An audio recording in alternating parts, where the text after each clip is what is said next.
Hey everybody, welcome to week 2 of a healthy 2022. I hope it's been a great week for you.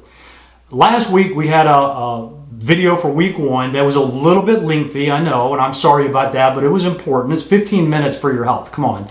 So I hope you had a chance to watch that. If you didn't, you may want to stop this one and go back and review it. If you don't have time for that right now, you can watch this one and then you go back and check it out, see what you missed. But I laid out some things for you to do, some homework, if you will, to prepare you for this week. So it's pretty important you go back and get the gist of all that. If you did do the homework, you've got your notebook in front of you. We're going to talk about that in a few minutes. Before we do, though, I want to share a story with you. The true story happened to me several years ago. I was meeting with a guy named Tommy in his office, and it was a very small group meeting. There were just a few of us in that room. And Tommy asked us a question. He was trying to help us develop a plan for each of our lives going forward. And the question was simply this: what is your priority? What's important to you? I'm going to ask you to stop this video for just a second and jot down 5 things that are important to you right now. I'll wait on you. Okay, I hope you did it. If you didn't, you might be surprised too. Maybe not. Maybe some of you already know the answer to this. But he started asking us to throw out the answers popcorn style. So what's important to me? Faith, family, friends. He's like, oh, those are all good. Give me some more. Dig down deeper. Well, my relationship with the Lord, my spouse, my extended family, all that stuff. He's like, okay, good. We've kind of covered those in faith, family, friends. What else? Neighbors are important to me. My community. Okay, great. What else? And he's just writing these things down furiously as we called him out. Somebody said, my country is important to me. Great. What else? My world is important to me. He's like, okay, are you guys running for Miss America, or are you trying to answer the question? So he kind of called us on it. So we began digging deeper. My church, my charitable organizations I may be involved in, my co-workers, my work, my job, my career, all these things. And before long, we had a board filled with answers, and he still wasn't satisfied. He said, you're still missing something. I want to hear what else is important to you. And I think at some point I said, the movie Christmas Vacation is pretty important to me. I mean, it gets me right here. And that's when he stopped us and said, okay, you guys are officially out of gas. You missed one thing, though, that's kind of important. And we paused for a second, and he said, nowhere on this board are any of you mentioned. You didn't say, I'm a priority.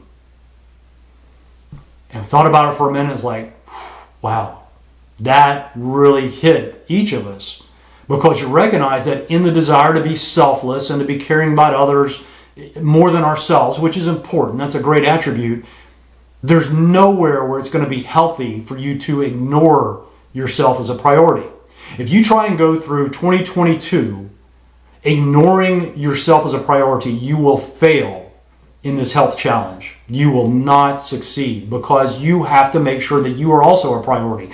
That's not selfishness. That's just good self-care.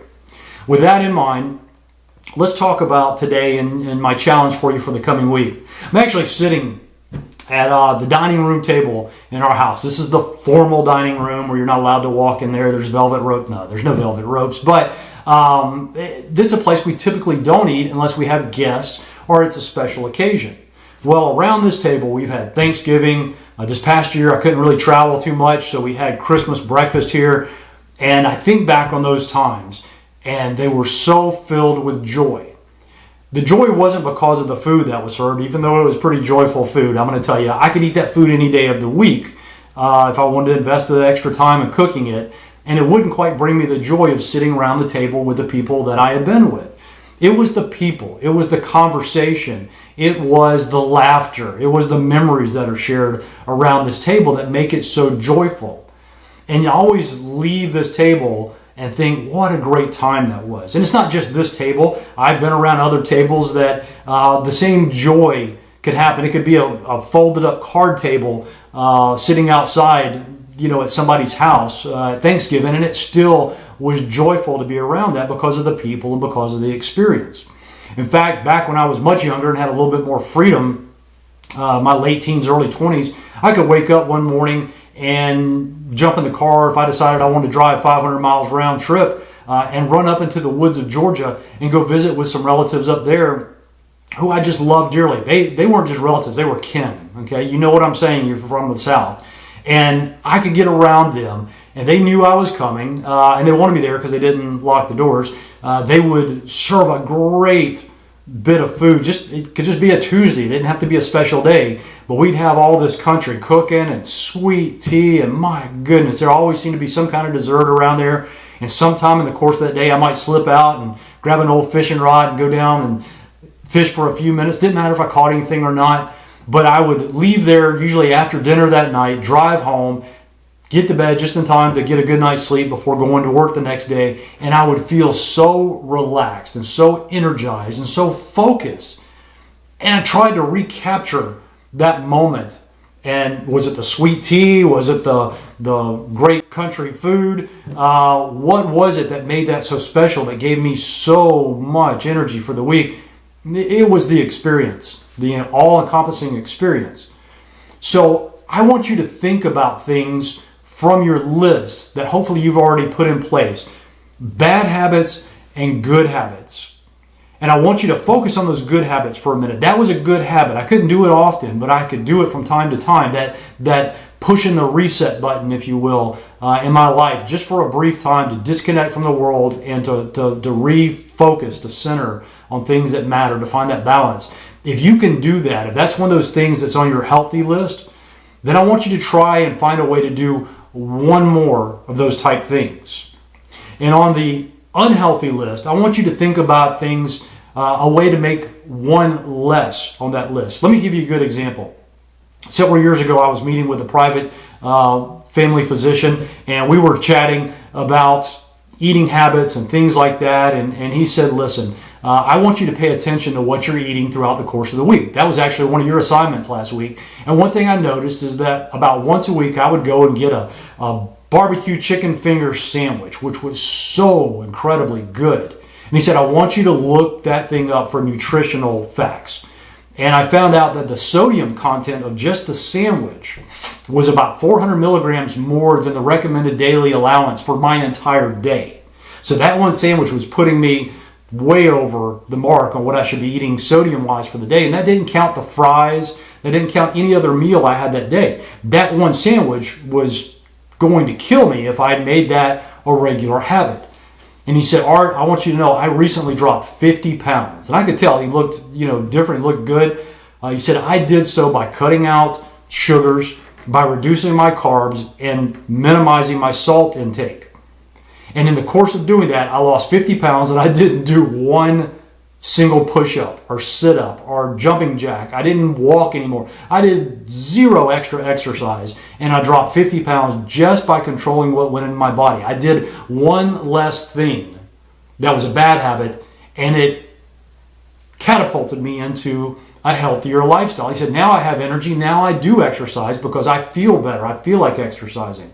So this week, I want you to identify from your list one more healthy thing that you can do, one less unhealthy thing you can do. If you're the person that comes home from work every day and you have 2 glasses of wine, try and come back to one. Just one. Don't make it a bigger glass, same glass, just one. If you're somebody that's only getting 6 hours of sleep a night, try and make it 7 hours. Do one more thing with that. Just one more extra hour a night and see how your body starts to adjust to that. It won't happen immediately, folks. Remember, we said this is a marathon and not a sprint, but it will make a difference.